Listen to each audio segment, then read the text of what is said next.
নমস্কার বন্ধুরা, বাসন্তী কিচেনে আপনাদের স্বাগত। আজকে আমি নিয়ে এসেছি আপনাদের জন্য একটি নতুন রেসিপি, বেগুন ও আলু দিয়ে কাতল মাছের তরকারি। চলো রেসিপিটা দেখে নিই। প্রথমে আমরা কড়াইতে তেল দিয়ে দিচ্ছি।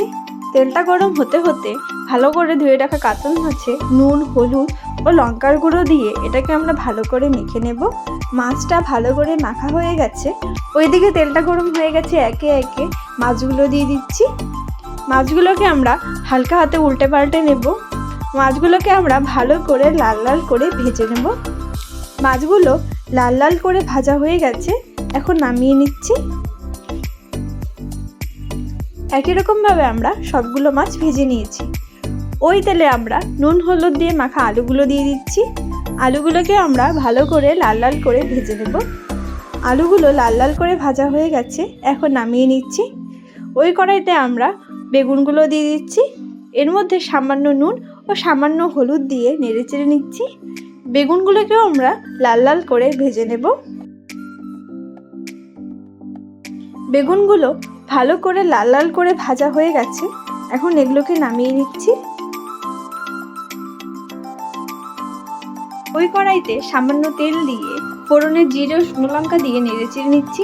এখন এর মধ্যে ধনে, পেঁয়াজ ও জিরে বাটা দিয়ে সামান্য জল, 1 চামচ লঙ্কার গুঁড়ো, 1 চামচ হলুদ ও স্বাদ মতো নুন দিয়ে নেড়েচেড়ে নিচ্ছি।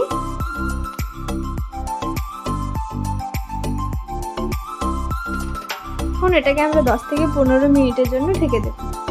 10 মিনিট হয়ে গেছে, ঢাকনাটা সরিয়ে দিয়ে নেড়েচেড়ে নিচ্ছি।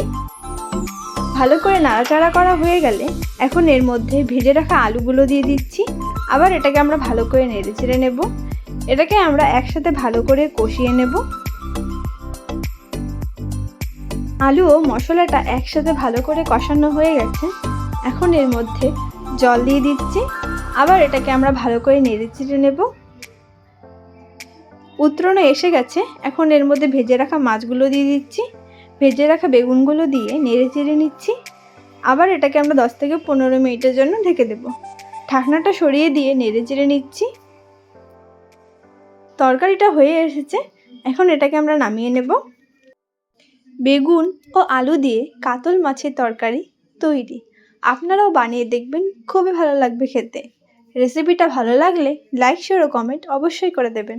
ধন্যবাদ।